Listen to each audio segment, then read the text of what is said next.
जय माँ इंद्राक्षी, जय अम्बे। इंद्राक्षी धाम में सभी साधकों का हम हार्दिक स्वागत करते हैं। इस अंक में हम चर्चा करने वाले हैं कि पूर्णिमा का जो व्रत है या सत्यनारायण की जो कथा हम करते हैं तो हम 30 मई में करें या हम 31 मई में करें।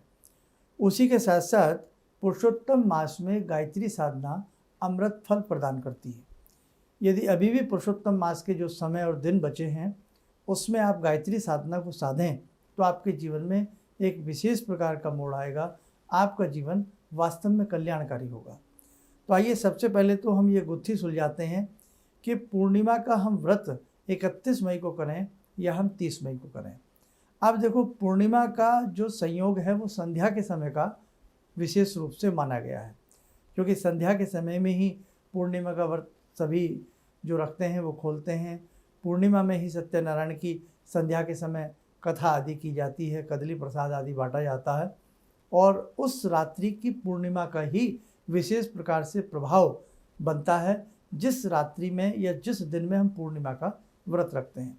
अब देखो, दोनों बातें आपके सामने हैं। 30 तारीख जो है, 30 मई जो है, उसमें पूर्णिमा तिथि 11:50 पर पूर्णिमा तिथि लग जाएगी, लेकिन सूर्य उदय तिथि ये नहीं मानी जाएगी। लेकिन जहां आप लंबे समय से संध्या के समय आप सत्यनारायण की कथा करते आए हैं, कदली प्रसाद आदि बांटते आए हैं, घर में भगवान श्री पुरुषोत्तम का विशेष प्रकार से आप 30 त्योहार मनाते आए हैं, तो संध्या के समय की विशेषता को देखते हुए और रात्रि पर्यंत चंद्र की स्थिति को देखते हुए, क्योंकि 11:50 पर जब पूर्णिमा प्रारंभ होगी दिन में 30 मई को, तो फिर हमें शाम तक पूर्णिमा मिल रही है, रात्रि पर्यंत हमें पूर्णिमा मिल रही है।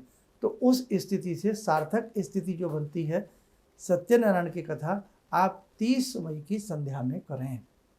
बहुत ही अच्छा सहयोग बन रहा है। और यदि आपके मन में पूर्णिमा के व्रत को लेकर के ये रहता है, क्योंकि देखो इसमें साधक 20-20 साल से 25-25 साल से साधक पूर्णिमा का व्रत रखते आ रहे हैं। यहाँ हुई केवल हम सत्यनारायण की जो कथा करते हैं तो वो तो क्लियर हमने स्थिति कर दी है कि आप 30 तारीख की संध्या को ही सत्यनारायण भगवान की कथा करें, कथा सुने, कदली प्रसाद आदि का घर में वितरण करें, कसार का भोग लगाएं और केले के पत्तों से भगवान श्री पुरुषोत्तम को सजा करके बहुत सुंदर तरीके से अपना ये आप कथा का कार्यक्रम बहुत अच्छे से करें। अब व्रत की हम बात करते हैं। बहुत लोग ऐसे हैं जो उदया तिथि में ही अपने व्रत को मानते हैं। अब जो लोग 20 साल से 25 साल से इस धारणा के ऊपर चल रहे हैं, तो जहाँ तक पूर्णिमा के हम व्रत की यदि आपसे बात करते हैं तो आप जो उदया तिथि चाहते हैं तो फिर आप अपना 31 तारीख को उदया तिथि के हिसाब से आप अपना व्रत रख लें। लेकिन ये ध्यान रखें, सत्यनारायण भगवान की जो कथा है वो आप 30 तारीख में ही ज़रूर करें। और बहुत लोग आप में से ऐसे भी हैं जो पूर्णिमा का व्रत भी रखते हैं, सत्यनारायण की कथा भी करते हैं। तो उस स्थिति में आप 30 तारीख को ही चुन सकते हैं। किसी प्रकार का कोई दोष नहीं है, कोई वो नहीं है, क्योंकि हमें संध्या के समय सत्यनारायण भगवान कथा की करने का मौका और रात्रि पर्यंत हमें खिली खिली चांद की रात्रि पूरी रात मिल रही है। पूर्णिमा का जो योग है वो हमें पूरी रात मिल रहा है। तो पूर्णिमा जो पूर्ण जिसमें चांद हमें दिखता हो तो वो पूर्णिमा का ही माना जाएगा और पूर्णिमा के चांद से ही हमारा ये व्रत बनता है, हमारी ये कथा का हमें सुअवसर प्राप्त होता है। 31 मई को हम देखें तो दिन में 2:05 पर पूर्णिमा तिथि पूर्ण हो रही है और फिर एक यानी कि एकम तिथि जिसे हम प्रतिपदा कहते हैं उसकी बेला प्रारंभ हो जाएगी। तो इसलिए सार्थकता की स्थिति से हम देखें तो हमें कथा करने का जो अवसर है वो 30 तारीख को 30 मई को प्राप्त होता है। क्लियर? अब आगे बढ़ते हैं। अब देखो, इस मास में इंद्राक्षी धाम से जुड़े हजारों परिवार, सैकड़ों नहीं हजारों परिवार गायत्री साधना कर रहे हैं। और जो साधक हमारी बात को सुन रहे हैं, पुरुषोत्तम मास में अभी समय बाकी है। 15 जून तक पुरुषोत्तम मास अभी रहने वाला है। आज तारीख की हम बात करें तो आज 29 मई है, तो 30-31 2 दिन तो ये और 15 दिन वो 15 जून तक, अभी 17-18 दिन आपको प्राप्त हो रहे हैं। तो जिन साधकों ने पुरुषोत्तम मास में गायत्री साधना ना की हो वो चाहे एक माला गायत्री का जप करें, वो ज़रूर करें। पुरुषोत्तम मास में की गई गायत्री की साधना अमोघ फल प्रदान करने वाली होती है। भगवती जगत जननी, कल्याण करने वाली, ममतत्व से भरी माँ भगवती समस्त साधकों का इस मास में विशेष कल्याण करती हैं। जो साधक विशेष प्रकार की तप, तितिक्षाएँ, साधनाएं इस महीने में करते हैं। इसलिए हमारे सभी साधक गौर दें, जीवन में केवल एक दिन पूजा करने से कुछ नहीं होगा। जीवन में कभी एक सच बोलने से कुछ नहीं होगा। ये ध्यान रखें, हमें हर बात पर सच बोलना चाहिए। हमें हर समय जीवों के प्रति दया रखनी चाहिए। हमें हर वक्त मानवता के प्रति मन में दया का भाव रखना चाहिए। हमें प्रकृति से प्रेम करना चाहिए। हमें मासूमों से प्रेम करना चाहिए। हमें निर्जीव, चाहे वो पेड़ हों, मतलब पेड़ कह रहे हैं, चाहे वो वस्तुएं हों, कुछ भी हों जो सम्मान के सूचक हैं, हमें उनका सम्मान करना चाहिए। तो आप क्या करें, गायत्री की चाहे एक माला करें, आप ज़रूर करें। अब आप ये ना समझें पुरुषोत्तम मास आधा तो निकल गया, बेटर देन नथिंग। जितना हमें मिल रहा है उतने को ही प्राप्त करें। क्या पता हमारे नसीब में भगवान ने ये दिन भी अगर हमें दिए हैं कि बेटा आप 10 से 15 दिन गायत्री कर लो, इतना ही एनफ है आपके लिए। तो इसलिए ध्यान रखना, पग पग पर ईमानदारी, पग पग पर सच्चाई, पग पग पर जीवों के प्रति दया, और संसार में हम रहते हुए सभी का भला सोचें। सर्वे भवन्तु सुखिनः, सर्वे सन्तु निरामया। जड़ हो, जीव हो, चेतन हो, अचेतन हो, सबके प्रति सम्मान हमारा सनातन धर्म हमें सिखाता है। हम जीवों से प्रेम करते हैं, जियो और जीने दो, ये वाली सार्थकता हमारे धर्म में पूर्ण रूप से पाई जाती है। उसी के साथ साथ हम वृक्षों की साधना उपासना करते हैं, चांद सितारों की उपासना करते हैं, नक्षत्रों की उपासना करते हैं, नवग्रहों की हम पूजा करते हैं।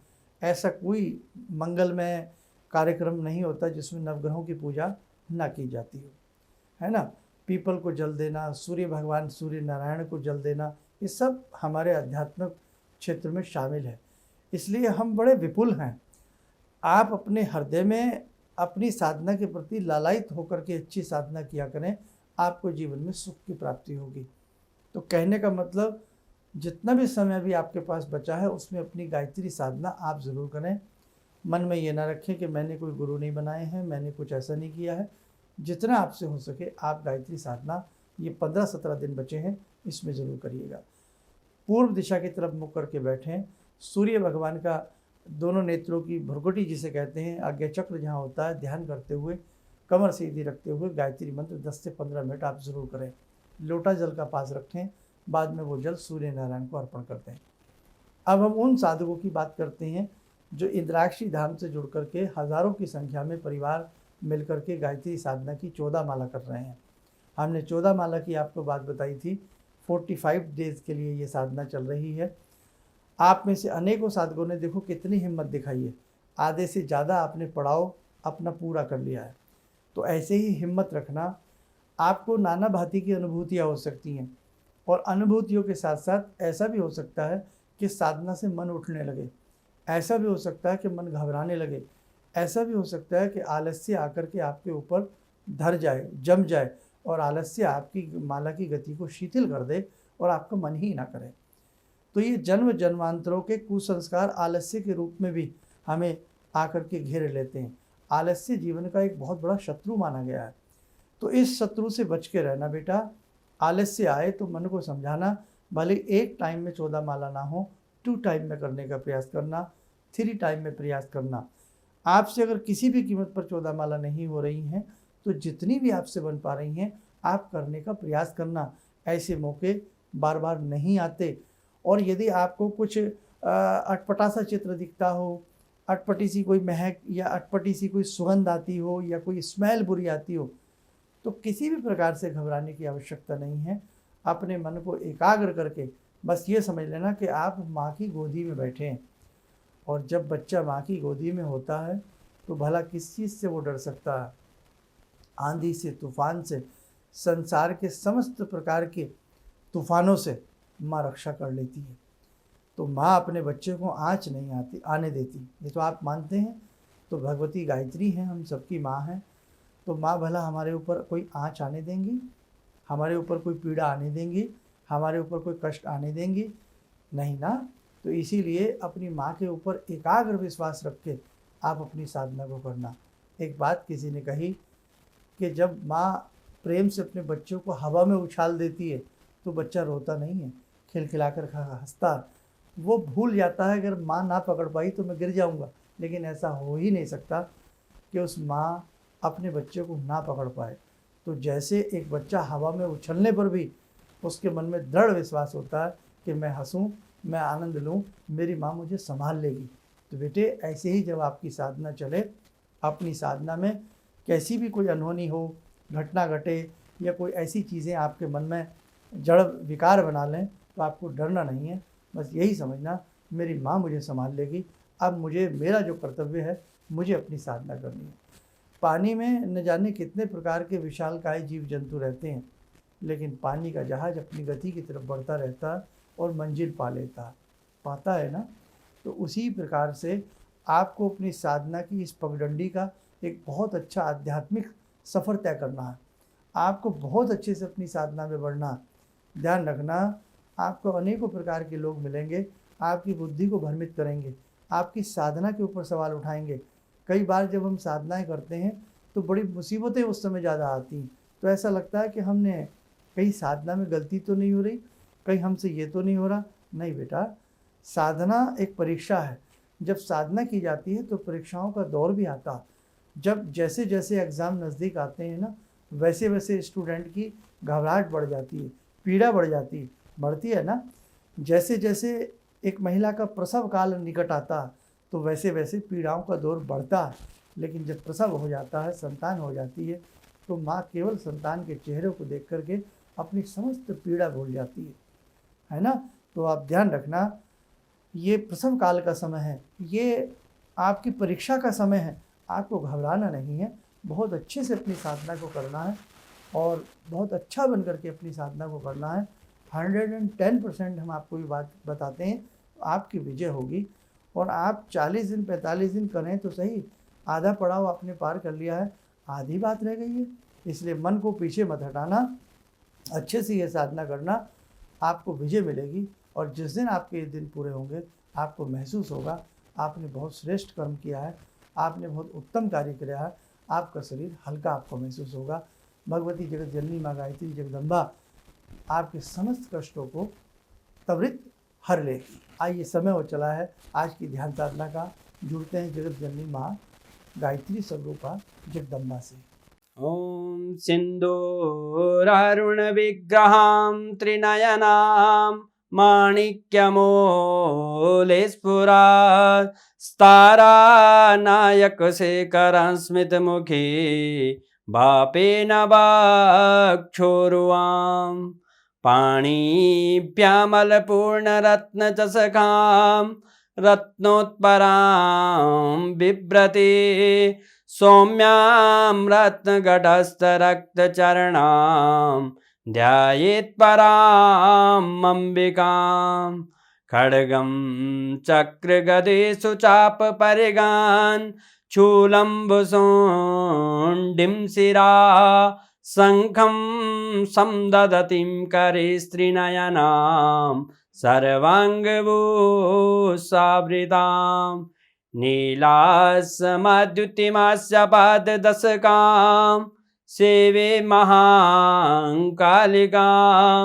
यामास्तो स्वपितैहरो कमलजो हन्तुं मधुं कैटवम् विद्युद्दामसमप्रभां मृगपते स्कन्दस्थितां भीषणां कन्या विहकरवालखेटविलसा धस्ताविरासेवितां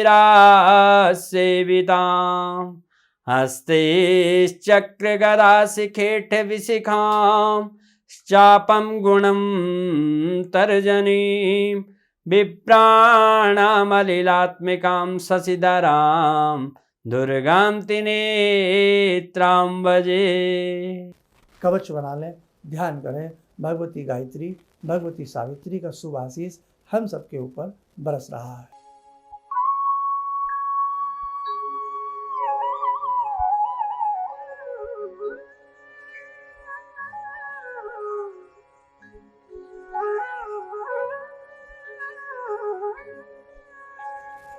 ओम बोलते हुए नेत्र खोलें, सामान्य हो जाए। नए साधकों के लिए एक संदेश कि 15 जून को पुरुषोत्तम मास का अंतिम दिन है और 15 जून को संस्थान की तरफ से एक बहुत बड़ा पूजन भगवती गायत्री के 1008 नामों के साथ हो रहा है। जो भी साधक इसमें भाग लेकर के इस विशेष पूजन को करना चाहता है उसे बहुत अधिक लाभ की प्राप्ति होगी, संकट दूर होंगे, पितृदोष दूर होंगे, जन्म जन्मांतर के उसके कषाय कलमश मिट जाएंगे। इसलिए इस प्रकार की विशेष साधना में आप भी आमंत्रित हैं, आप भी इस साधना का हिस्सा बन सकते हैं और ये सभी साधनाएं सभी के लिए निःशुल्क की जाती हैं। उसके लिए आप हमारे संस्थान में अपना नाम नंबर नोट करा सकते हैं और कितने साधक आप लोग आ रहे हैं ये भी आप लिखवा दें। और ध्यान रखें 15 जून को ये साधना करीब सुबह 10 बजे के आसपास प्रारंभ हो जाएगी। इंद्राक्षी धाम कहाँ है, कैसे आना है, ये सारी जानकारी आपको हमारे संस्थान से मिल जाएगी। उसके लिए आप अपना नाम नंबर रजिस्टर कराएं, फिर आपको सारी जानकारी प्राप्त हो जाएगी। चलिएगा, आप सब लोग स्वस्थ रहें, सुखी रहें। इन्हीं शुभकामनाओं के साथ हम अपनी वाणी को विराम देते हैं। जय जय अम्बे। किसी भी समस्या के समाधान के लिए मिले प्रसिद्ध हस्तरेखा एवं वास्तु विशेषज्ञ प्रोफेसर धर्मेंद्र शर्मा जी से। नोट: शिविर में भाग लेने हेतु एवं व्यक्तिगत रूप से मिलने के लिए कॉल करने का समय सुबह 10 बजे से शाम 6 बजे तक। हमारे विभिन्न ज्ञानवर्धक कार्यक्रम देखने के लिए आप हमें अभी सब्सक्राइब करें, बेल आइकन को प्रेस करें ताकि आप देख सकें हमारा कार्यक्रम सबसे पहले। और अधिक जानकारी के लिए फेसबुक पेज को लाइक करना न भूलें।